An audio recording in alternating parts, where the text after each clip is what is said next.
Soy Belén Alarcón Alarcón, soy una mujer defensora de derechos humanos y coordinadora, directora de la Corporación Plataforma Sur de Procesos y Organizaciones Sociales.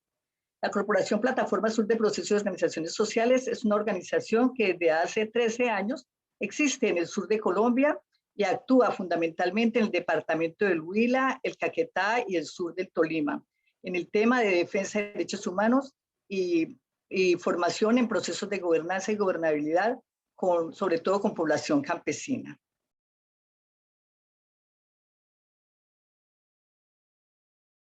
Es la paz positiva con satisfacción plena de todos los derechos sociales, económicos, políticos o culturales.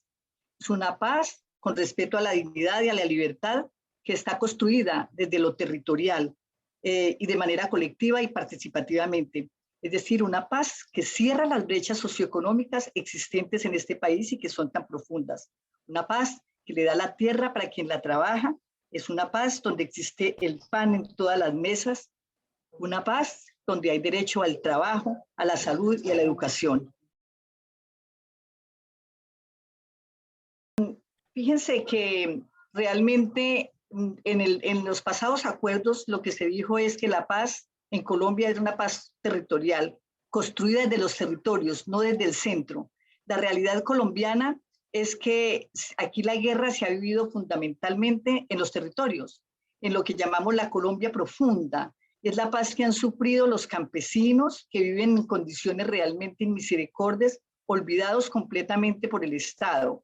Una paz donde el Estado únicamente hace presencia con las fuerzas estatales, las fuerzas armadas, pero no con derechos. Una paz donde los campesinos no tienen absolutamente derecho a nada. Han de saber quienes escuchan esta entrevista o la gente de otros países que en este país no existe derecho a la salud para todos, que no existe derecho a la educación, que los campesinos no tienen sino el día con que se levantan para poder trabajar, pero que no hay protección a sus derechos, que si un día se levantan y están enfermos no pueden ir a trabajar y tienen que vivir muchísimas dificultades.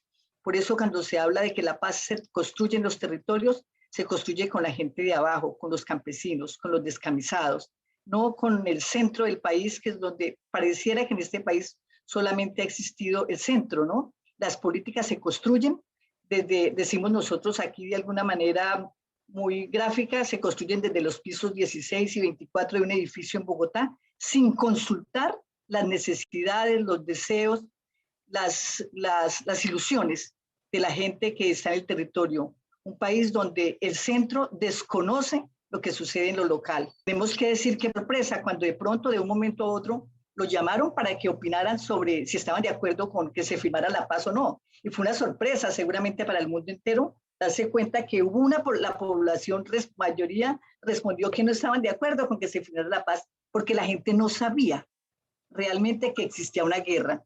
¿Y por qué no lo sabían? Pues no lo sabían porque la academia, la escuela, nunca nos contó que existía una guerra. Acá nos familiarizaron con la guerra que existía en otras partes del mundo, pero nunca nos contaron que aquí existía una guerra.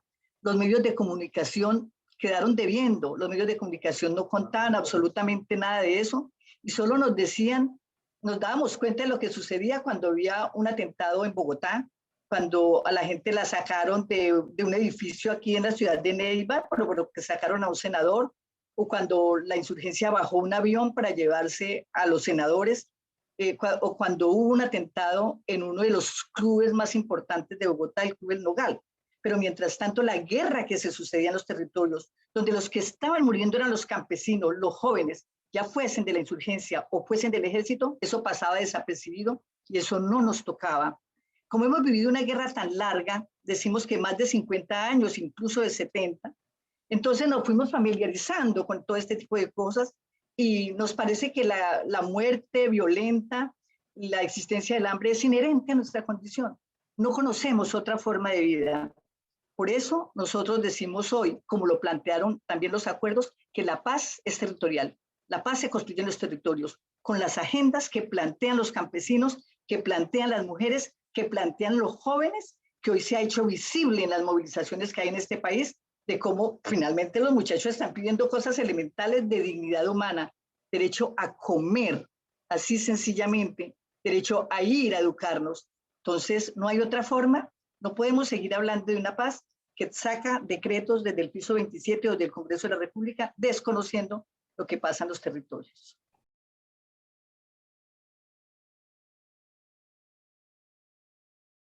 No, yo creo que el concepto de paz es un concepto universal.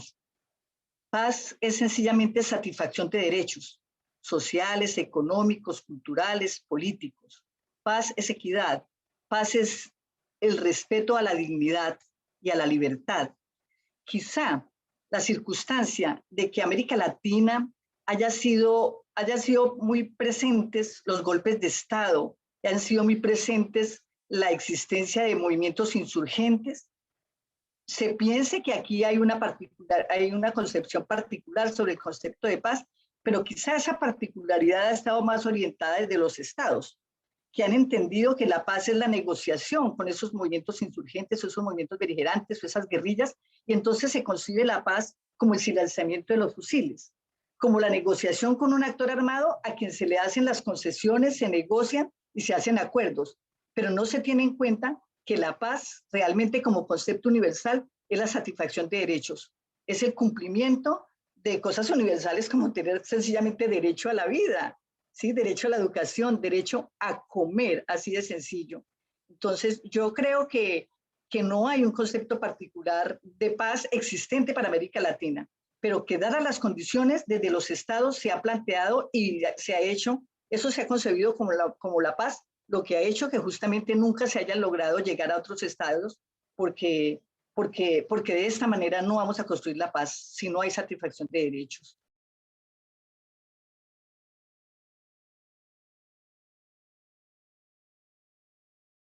Debo contarte que en este país se movieron dos posiciones frente al tema de la existencia de la guerra en el país. Entonces, habían quienes decían que, y entre ellos el gobernante que antecedió a Juan Manuel Santos, de que en el país no había conflictos sociales armados, sino que aquí lo que existía eran acciones terroristas. Entonces, la paz que se firmó en el año 2017 entre el gobierno de Juan Manuel Santos y la insurgencia pasa por reconocer primero que en el país existe un conflicto social y armado, ¿sí? Y que no son meramente acciones terroristas que tienen que ser combatidas con armas, sino que al darle la connotación y reconocer la existencia del conflicto social y armado, a las fuerzas guerrilleras se les da la concesión o se les reconoce como fuerzas beligerantes, fuerzas insurgentes y por lo tanto fuerza política. Entonces, la primera cosa es que se reconoce la existencia de un conflicto armado, se reconocen a las fuerzas beligerantes como un actor político y tercero, se reconoce la necesidad de hacer profundas transformaciones sociales, profundas transformaciones estructurales que están contempladas en los acuerdos que se firmaron. Recordemos que son los 6 puntos de la agenda que se negoció en La Habana, lo cual los 2 primeros puntos quizás sean los más importantes. El primero que tiene que ver con el tema de tierras, en tanto, dijéramos, la existencia del conflicto armado en este país siempre ha estado ligado a un tema de tierras, y el segundo punto, que es el tema de la participación política, la necesidad de abrir escenarios para la participación política que han estado negados en este país. Recordemos que incluso la existencia del conflicto armado obedeció en buena medida, además del tema de tierras, a que aquí se cerraron todos los espacios para la participación política de fuerzas políticas diferentes a las tradicionales, representadas en 2 partidos que históricamente existieron en este país, que fue el Partido Liberal y Conservador, y después diversas expresiones que fueron tomando nombres, pero que no representaban realmente una fuerza alternativa. Al ser excluidas las fuerzas alternativas, entonces se cerraron los espacios políticos. Entonces, estos acuerdos de paz pasan por reconocer la necesidad de los cambios estructurales, donde entremos a reconocer los derechos y el derecho a la participación política como uno de los más importantes. Como les contaba, la plataforma sur de organizaciones y procesos sociales existe, sobre todo en el sur del país. Recordemos que esta guerra, a diferencia de la guerra paramilitar que se dio en el norte de Colombia, esta guerra entre armados y entre las fuerzas insurgentes, especialmente las FARC, tuvo su mayor presencia en estas zonas. Entonces, hay que reconocer primero que aquí existe una sociedad civil que ha estado muy pendiente y muy interesada en poder aportar a la superación de este conflicto para mejorar las condiciones de vida de estas regiones. Entre ellas, nuestra corporación existe desde hace 12 años como, dijéramos, como corporación legalmente constituida, pero desde antes sus miembros fueron siempre personas vinculadas a procesos sociales e interesadas desde lo académico y desde la defensa de derechos humanos a aportarle a la construcción de paz. Dijéramos que estos acuerdos que recién se firmaron en el año 2017 y que aún están por cumplirse porque realmente la agenda con el cambio de gobierno realmente no se ha logrado implementar, estuvo precedida de una importante presencia de la sociedad civil que estuvo primero reclamando porque hubiesen acuerdos humanitarios. Las partes más fuertes del conflicto armado, dijéramos años 2013, 2014, 2015, cuando nuestros hospitales se llenaban permanentemente, estaban llenos de los heridos de la guerra, donde los jóvenes los estaban matando de una manera inmisericordia, fueron también las organizaciones sociales las que empezamos a salir a las calles, reclamando que hubiesen acuerdos humanitarios, es decir, que se humanizara un poco la guerra. Es un contrasentido decir que la guerra había que humanizarla, pero realmente se requerían algunos pasos para intentar después avanzar. Entonces salimos a reclamar por acuerdos humanitarios. Después salimos desde Plataforma Sur, avanzamos hacia salir a las calles y decir, exigimos negociación del conflicto, negociación política del conflicto, y las calles se llenaron de la sociedad civil, llenamos la Plaza de Bolívar, las calles en todo el país, desde los territorios con campesinos, diciendo solución negociada al conflicto ya. Mientras tanto, mientras que estaban matando a la gente. Y después de que se negoció el conflicto, salimos, cambiamos nuestra consigna y estamos diciendo, hoy estamos clamando porque se cumpla la agenda de La Habana. Si no se cumple la agenda de La Habana, estamos en grave peligro de que se vuelvan a rearmar estos ejércitos que se desarmaron. Las armas son realmente muy fáciles de conseguirlas, se entregaron las armas, sí, pero las armas se pueden volver a comprar, como ellos mismos lo dicen. Entonces, hoy estamos clamando desde la civilidad y tenemos que reconocer aquí que ha sido muy importante la presencia de la mirada internacional, de la cooperación internacional que ha hecho presencia, que ha estado aquí alimentando, alentando, vigilando, observando y señalando que es necesario superar esta situación de barbarie. Sin embargo, siguen existiendo en el país unas fuerzas que se empecinan en seguir manteniendo este estado de guerra, como también la posibilidad de ellos seguir manteniendo el poder y el control. Pero hay fuerzas que estamos avanzando, y lo veo con mucha ilusión en las movilizaciones que recién se sucedieron en este país, donde las calles se llenaron de personas que nunca antes habían salido porque no eran conscientes también de que esta guerra se estaba sucediendo. Y yo veo que cada vez más hay una sociedad civil que se va haciendo más consciente de que es posible vivir de otras maneras y que va ejerciendo más su labor de ciudadanía.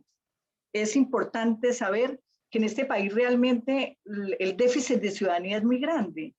La mayoría de la gente, a veces yo digo de manera de pronto un poco burda, que son elementos más del paisaje, porque no se piensan como actores transformadores con capacidad de transformar y crear una sociedad mejor.